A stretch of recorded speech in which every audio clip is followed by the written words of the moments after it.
నిజంగా ఈ మిల్లర్ బాడుకావులు అంటే కొంచెం వాళ్ళ కష్టం తెలియదు. వాళ్ళకు రైతు అంటే ఒక పొలంలోకి దిగి ఒక రైతు పండించిన పంటను పండించడానికి ఒక రైతు పడే కష్టం ఈ మిల్లర్లు పెట్టుకున్నోడికి, ఫ్యాక్టరీలు పెట్టినోడికి ఏం తెలుస్తుంది చెప్పుండ్రి. ఆడికి ఒక మినీ కార్పొరేట్ వాడనమాట. ఒక మినీ కార్పొరేట్ వాడికి ఒక ఫ్యాక్టరీ, ఒక మిషన్ ఒకటి ఉంటుంది. వాడు దాని నుంచి దందా చేయాలనుకుంటాడు. ఇక రైతే మరి మా అయ్య రైతే కావచ్చు, మా తాత రైతే కావచ్చు, మరి మా వాళ్ళు కాకుండా మా ఊరోళ్ళు మావోడు ఎవడో ఒకడు, నా ఇంట్లోడు కాకుండా ఎవడోడు మావాడైతే రైతే ఉంటాడు అన్న కనీస మంచి భావన కూడా ఉండదు తెలుసా వీళ్ళకంటే. మొత్తం టోటల్ కమర్షియల్ అనమాట. ఇప్పుడు ఈ రైతులు ఇట్లా ఇబ్బంది పడతారు కదా, మరి జోకించుకునే కాడ, కులిపించుకునే కాడ, ఒడ్లు పట్టించే కాడ, మీకు అమ్మే కాడ ఇన్ని బాధలు ఉంటాయి. వీటికి ఎందుకు ఒక మంచి పరిష్కారం అనేది వెతకరు?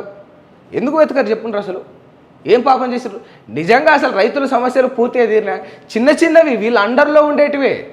నేనేం వాన పడకుండా ఆపురా బాబు అంటలేను, లేకపోతే ఎండగొట్టకుండా ఆపు అరిచేతులు అడ్డం పెట్టి అంటలేను. వీళ్ళు పాటలు రాసుకుంటారు కదా సినిమా ఈ పొలిటికల్గా, వీళ్ళకి ఎలక్షన్లు వచ్చినప్పుడు అరే చేతిని అడ్డం పెట్టే సూర్యుని ఆపుతాడే అనేది పాటలు రాస్తారు.